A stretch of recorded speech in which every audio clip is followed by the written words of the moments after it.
여러분 안녕하십니까? 주님의 평화를 빕니다. 참 세월이 빠르다는 생각이 듭니다. 벌써 9월달 마지막 수요 성경 공부 시간인데요. 세월을 아끼라 때가 가니라 라고 말씀하신 성경 구절이 떠오릅니다. 오늘도 주님 앞에서 성경을 읽고 또 공부할 수 있다는 것이 참 감사한 일이라는 생각이 듭니다. 오늘 고린도후서 두 번째 시간으로 그 내용을 네 군데로 저희가 살펴드리겠습니다. 그렇게 함으로써 우리가 고린도후서의 내용이 어떻게 전서와 또 비교가 되는지도 살펴볼 수 있고 또 후서의 내용을 통해서 우리가 또 깨달음을 얻으리라고 생각합니다. 먼저 기도하고 시작하겠습니다. 하나님 감사합니다. 9월이 이렇게 지나가고 있습니다. 하나님 저의 마음속에 아버지의 귀하신 은혜를 항상 잊지 않도록 깨우쳐 주시고 특별히 말씀을 저희들에게 허락해 주셔서 성경을 통해서 믿는 도리에 대해서 가르쳐 주심을 감사합니다. 오늘 고린도후서 두 번째 시간으로 주의 음성을 들을 수 있는 귀한 시간 오늘도 되게 해주시옵소서. 예수님 이름으로 기도합니다. 아멘. 고린도후서는 이제 네 개의 부분으로 구성이 되어 있습니다.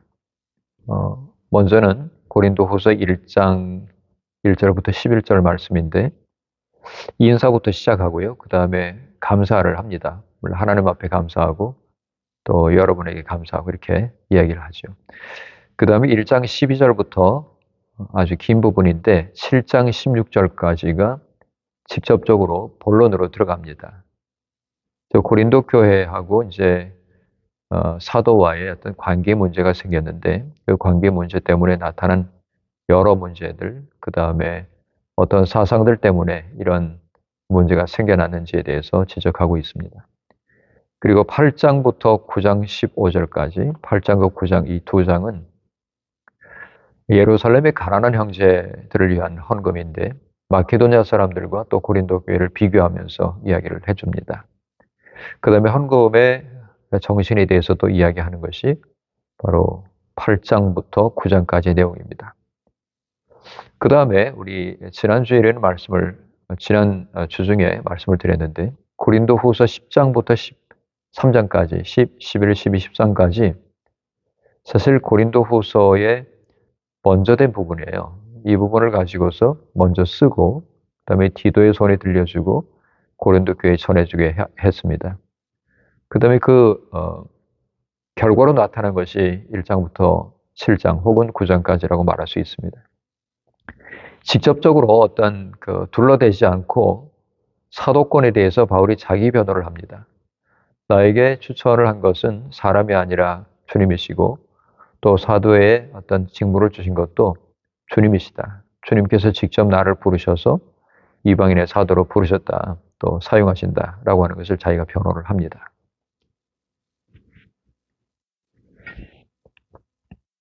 자, 그러면 이 네 부분에 대해서 조금 더 자세하게 들어가 보겠습니다. 고린도후서는 바울의 서신 중에서 특별한 서신입니다. 왜냐하면 연대 순서로 돼 있지 않고 바울하고 고린도 교인들 사이에서 일어난 여러 가지 사건들, 그 다음에 그 사건 때문에 연결된 문제들에 대해서 썼기 때문입니다. 1장 1절부터 11절은 고린도 교회가 바울의 동역자인 그리고 믿음의 아들이라고 할 수 있는 디도의 방문을 계기로 해서 그동안 가지고 있던 오해들을 풀었습니다. 그리고 회개를 했어요. 그걸 이제 기록하는 것이 11절까지입니다. 바울하고 고린도 교인들 사이에 갈등이라고 하는 것은 먼저 보낸 편지, 즉 첫 번째 편지인 고린도 전서를 얘기합니다.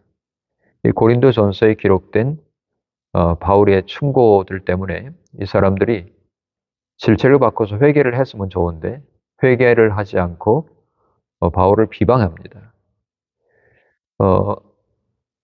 믿음의 사람들로서 이 지도자를 비방하는 것은 참 좋지 않습니다. 왜냐하면 이렇게 비방을 시작하면서부터는 그 모든 가르침이 좋든 싫든 또 바른 가르침이든 그렇지 않은 가르침이든 구별하지 않고 모두 다 배척하게 되고 또 싫어지기 때문이죠. 이게 자기한테 안 좋은 겁니다. 그래서 너희들 가르치는 자들을 존중하라. 그리고 말씀을 잘 가르치는 자는 배나 존중할 자로 여기라. 라고 이제 성경은 이야기를 하는데 그 이유가 그렇습니다. 자, 그러면은 바울 사도가 고린도전서에서 무슨 얘기를 했길래 이 사람들이 이렇게 화가 났느냐? 우리가 읽어서 알고 있죠.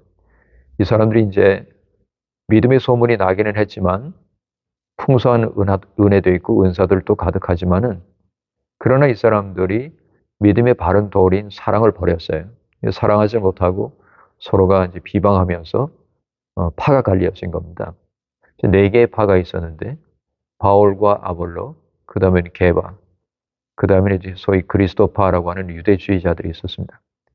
근데 지난 수요일에 말씀드렸다시피 앞쪽에 이 세 파는 사실 뭐 존재를 하지 않고 흐트러뜨리기만 하거든요. 그 다음에 이 그리스도파라고 하는 유대주의자들이 소위 그 추천서를 가지고 있다고 하는 어떤 명목으로 자기들이 이제 교회를 휘둘르고 있었죠. 이방인 출신의 그리스도인들도 이제 할례를 받아야 한다고 이제 그 강요를 하기도 하고, 그 다음에 법전들을 지켜야 된다라고 이제 강요하고, 유다 법전이죠. 유대의 법전을 이방인들이 왜 지킵니까? 그런데 이것이 마치 자기들이 이렇게 지켜야지 구원을 받는다는 식으로 이제 오해를 하도록 만든 겁니다. 그래서 바울 사도가 자기도 이제 베냐민 지파하고 유대인이지만은 그럼에도 불구하고 이방인들에게까지 이렇게 짐을 져서는 안 된다라고 이제 이야기를 합니다. 그러자 그리스도파라고 자칭했던 이 유대주의자들이 굉장히 싫어했습니다. 그래서 헛소문들을 퍼뜨리고 바울을 비방하도록 고린도 교회 교인들을 부추겼던 거죠. 사람들이 이렇게 누구를 나쁜 짓을 하라고 부추기게 되면 거기에 또 사람이 휘발리는 사람들이 있어요. 좋은 일 하자라고 그러면 잘 협력을 안 하는데 나쁜 것을 하자 그러면은 사람들이 거기에 솔깃한단 말이죠. 이런 일들이 교회에도 자주 일어나게 됩니다. 이것을 통해서 우리가 알 수 있는 하나의 또 사실은요. 사람이라고 하는 것이 그다지 그렇게 선하지를 못하고 그 다음에 선에 기울어져 있기보다는 악에 기울어져 있는 사람들의 모습이에요. 이 중심입니다. 우리는 언제나 악으로 치우칠 수 있다. 이 생각을 항상 염두에 둬야 됩니다. 우리 자신이 그렇게 생각하면 조심할 수 있겠죠. 교만해질 수 없습니다. 자, 디도를 통해 가지고 편지를 들려줘 가지고서는 이제 바울이 고린도 교회에 보냈습니다. 그렇게 보내 가지고 다시 회개를 하고 다시 사도로 받아들인 결과가 나타났어요. 그래서 바울이 고린도후서 1장에 하나님의 뜻으로 말미암아 그리스도 예수의 사도가 된 바울과 이렇게 시작을 합니다. 사도권을 부정했던 사람들에게 이제는 받아들여진 것 같이 느껴지니까는 나는 예수님의 사도가 된 바울과라고 이제 인사를 하는 거죠. 자, 그리고 고린도전서 1장 8절에 아시아에서 당한 환란이라고 적혀 있는데 요거는 이제 3년 동안 에베소에 머무는 동안에 바울이 극심한 병을 앓았던 적이 있습니다. 굉장히 아팠고요. 또 전도에 반대한 사람들의 핍박도 포함이 됐습니다. 이거 둘 다 같은 얘기다 이렇게 전해주면 이렇게 이해하면 되겠습니다. 이렇게 인사하고 감사를 하고 그 다음에 이제 본론으로 바로 들어가는데 위기 속에서 나타난 여러 가지 문제들, 그 다음에 어떤 사상들을 이 사람들이 가지고 있는지를 말씀드리죠. 자, 화해는 됐습니다. 화해는 됐는데 고린도를 방문하는 것을 연기를 했던 바울이 부드러운 마음을 가지고서 편지를 보내고 있어요. 그 편지의 내용은 뭐냐면 확고한 믿음을 가지라고 격려하고 있는 것입니다. 바울이 말하는 이 확고한 믿음이라고 하는 것은 바로 바울의 신앙 고백이기도 한데 세 가지 신앙 고백이 1장부터 7장에 나와 있습니다. 첫 번째 신앙 고백은 그리스도 안에서 하나님은 자신과 온 세상을 화해시키셨다. 즉 예수님과 세상을 화해시키는 것, 그 다음에 하나님 아버지께서 직접 예수님을 통해서 세상과 화목하게 만드신 것, 이것을 첫 번째 신앙 고백으로 말하고요. 두 번째 고백은 그리스도를 통해 가지고 인간과 만물은 새로운 피조물로 거듭난다. 즉 예수님을 통해서 중생한다. 새롭게 거듭난다는 얘기예요. 자, 여기서 중요한 사실 하나를 꼭 짚고 넘어가야 됩니다. 거듭남이라고 하는 것은 새롭게 태어난다는 얘기인데 새롭게 태어나는 것까지는 좋아요. 그런데 새롭게 태어나기 위해서 준비 과정이 필요하죠. 이 준비는 다름 아닌 자기의 옛자의 죽음입니다. 옛자의 죽음이 일어나지 않으면 새로운 피조물이 될 수가 없다는 결론입니다. 즉 누구든지 그리스도 예수 안에 있으면 새로운 피조물이다. 이전 것은 지나갔으니 보아라 새 것이 되었다. 이렇게 말하는데 이전 것은 지나갔어요. 이전 것이 지나가지 않으면 더 이상 새 것이 올 수가 없습니다. 따라서 우리가 신앙의 삶을 살 때 그때 새로운 삶을 살아갈 이런 생각을 해야 되는 것이지 예전식으로 예전의 사고방식과 예전의 가치관과 예전에 사는 모든 것을 가지고서 새로운 삶을 살아갈 수가 없다는 얘기죠. 따라서 새로운 피조물로 거듭난다라고 하는 것은 자신의 죽음을 먼저 전제로 한다는 것을 알아야 되겠습니다. 그 다음에 바울이 말하는 세 번째 신앙 고백은 인간의 장막과 하나님의 장막을 연결을 해주는 것입니다. 이건 죽음하고 연결되어 있는 것이기도 한데 또 종말론을 이야기하기도 합니다. 바울이 종말론을 강조를 하면서 당시의 영주주의 사고방식에 대항을 했습니다. 특별히 벗고자 함이 아니요 오히려 덧입고자 함이니 죽을 것이 생명에게 삼킨 바 되게 하려 함이라 라고 고백을 하는데 가만히 보면 이게 뭔 뜻인지 잘 모르겠잖아요. 부활을 따라서 우리의 몸의 부활이 약속되어 있다는 것을 얘기를 하고 싶은 겁니다.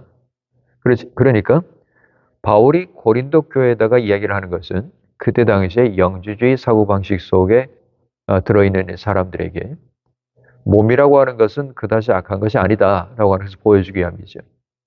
예수께서 몸으로 오셨고 우리 죽을 육신도 주님께서 살려주실 것이다 라고 얘기를 합니다.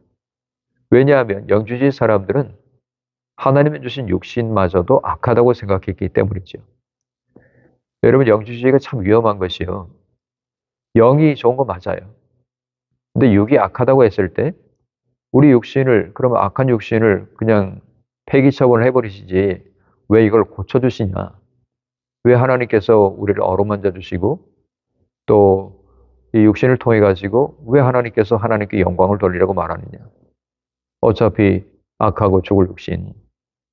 영주주의 생각을 가지고서 영과 육신을 이렇게 둘로 가르다 보면은 하나님이 이 육신을 만드셨다는 사실을 부정하게 되는 거죠. 여러분 하나님은 선을 창조하셨어요. 근데 악이 왜 존재하느냐? 이 주님이 주신 선한 육신을 가지고서 하나님의 뜻을 향해서는 드리지 않고 악한 일을 짓는 데 사용을 하더라는 겁니다. 악의 도구로 육신이 사용되니까 이 육신이 악한 것처럼 보이잖아요. 따라서 우리 몸으로서 하나님께 영광을 돌리라 라고 로마서 12장에 얘기했습니다. 이것이 우리의 무슨 예배예요? 영적인 예배라는 겁니다. 산제물로 우리 육신을 하나님 앞에 드리라는 거예요. 즉 하나님 앞에 드려진 육신으로서 살아가라는 얘기입니다. 이것이 영적인 예배라는 거죠. 자, 마음이 있는 것에 육신이 가잖아요. 네, 그거예요. 그러니까 우리가 하나님 앞에 나와야 되는 이유가 그겁니다. 내가 속으로는 하나님, 제가 하나님 사랑합니다. 이렇게 말해놓고는 내 육신이 하나님이 정하시고 하나님이 원하시는 것에 가 있지 않으면은 그 입만으로서 하나님을 사랑하는 거죠. 여러분, 하나님을 사랑한다는 것은 내 육신도 하나님 앞에 쓰임받고 하나님이 원하시는 곳에 내 육신이 있어야만 되는 것입니다. 육신과 영을 따로 떨구어서 생각해서는 안 되겠습니다. 그렇지만 이 모든 설교를 고린도 교회에다가 직접 하기가 곤란했어요. 왜냐하면 고린도 교회 안에는 아직도 유대주의적인 바울을 배척하고 있는 사람들이 존재했기 때문입니다. 심지어 사람들에게 이제 부추기면서 바울을 대적하도록 부추기면서 우리들은 이렇게 예루살렘으로부터 추천서를 가지고 왔는데 바울은 마땅한 추천서도 없다라고 하면서 비난을 했습니다. 원래 고린도를 가고자 바울이 계획을 했었는데 그렇게 못한 이유는 그렇게 못하고 편지를 보낸 이유는 자기가 혹시 방문을 하면은 교회에 더 큰 분쟁이 생기고 자기 때문에 옥신각신하면서 서로 패가 나누어져서 싸울까 봐 염려가 됐던 것입니다. 그래서 고린도후서 1장 12절부터 7장 16절까지 바울이 정말로 솔직한 심정으로 긴 편지를 써서 보냈습니다. 이것이 고린도후서입니다. 자, 그 다음에 8장과 9장에 나와 있는 가난한 형제들을 위한 헌금에 대한 내용인데 예나 지금이나 이 헌금 문제는 교회가 가진 가장 큰 기본적인 의무이면서 동시에 시험에 들기 쉬운 부분입니다. 당시 예루살렘 교회가 이제 큰 고통을 받고 있었는데 그 고통을 받고 있다는 소문을 듣고서 아주 많이 가난한 사람, 극심한 가난 중에 있던 마케도니아 지역의 교인들이 예루살렘의 가난한 사람들을 위해서 풍성한 헌금을 했습니다. 성경에 따르면은 풍성한 연보를 넘치도록 하였다라고 말합니다. 그것 때문에 바울이 굉장히 전율을 느꼈는데 마케도니아의 교회라고 한다면은 빌립보, 데살로니가라고 할 수가 있습니다. 빌립보 교회, 또 빌립보 지방이에요. 그리고 데살로니가 지방이에요. 교회가 하나의 교회만 있는 것이 아니고 어떤 지역을 가리킵니다. 그러니까 마케도니아 교회 그러면은 메소도니아, 마케도니아 지역에 있는 여러 지역의 교회들을 가리켜요. 그 지역 사람들이 굉장히 가난했습니다. 지금도 마케도니아, 북마케도니아가 굉장히 가난해요. 근데 그리스도 사실은 뭐 선진국이라고 말은 하지만 경제 규모가 선진국에 사실 미치지 못합니다.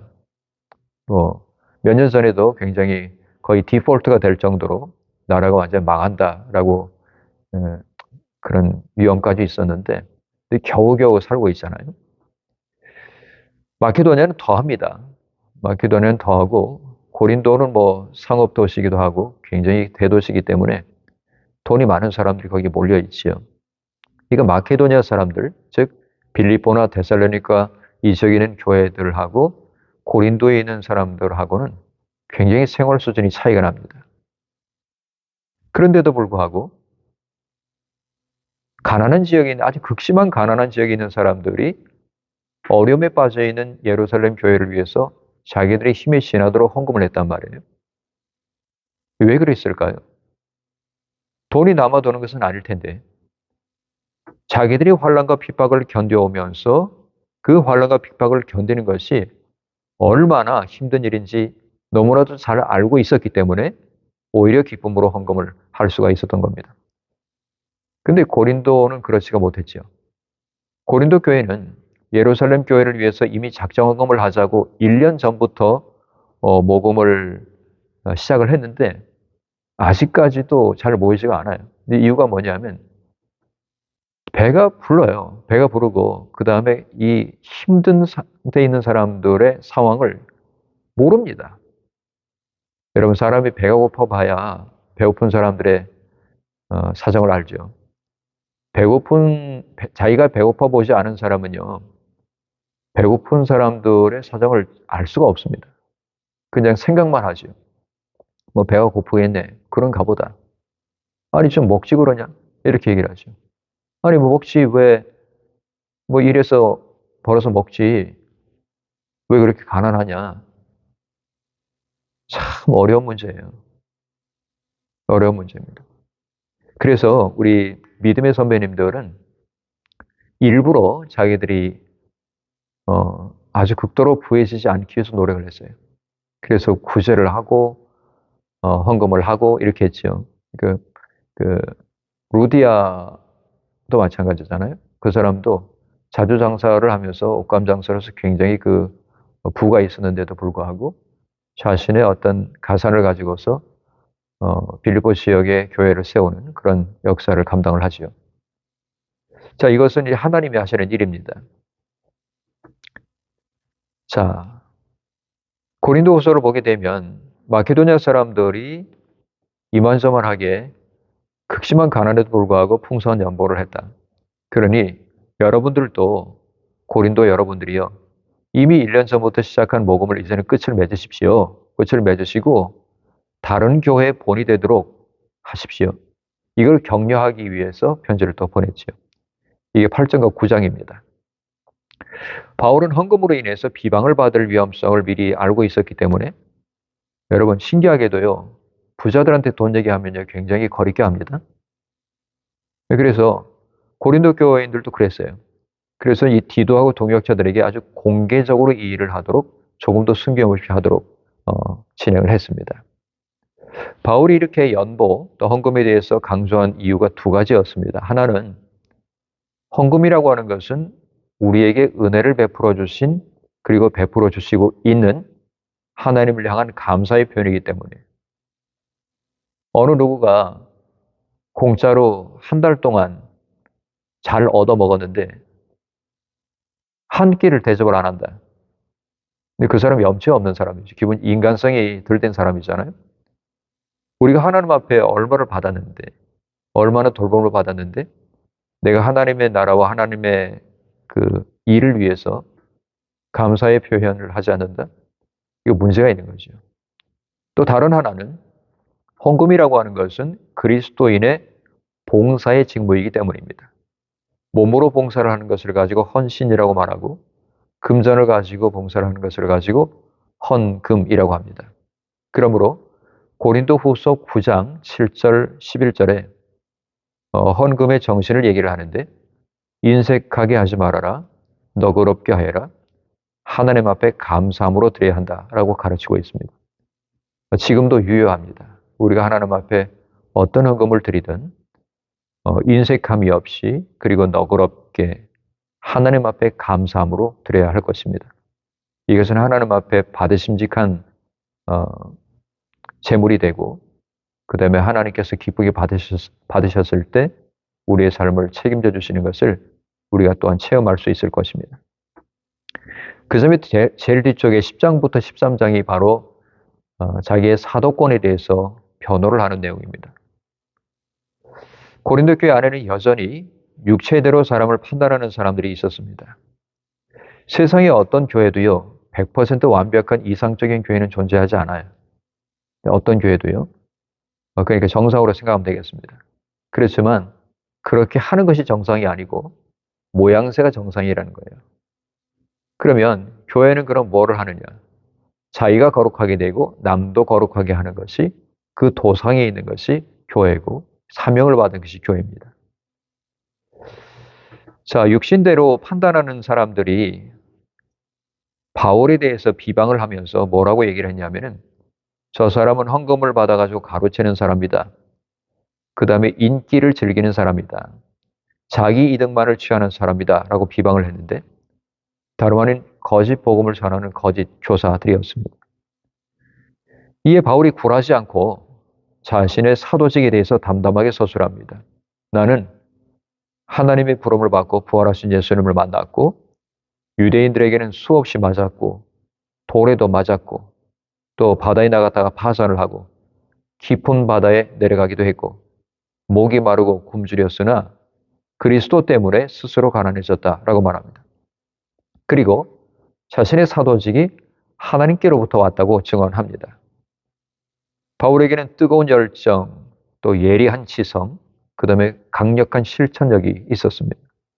그렇지만 그는 자신을 낮추는 겸손함으로 하나님을 사랑하고 교회를 세우는 일에 몸을 바쳤습니다.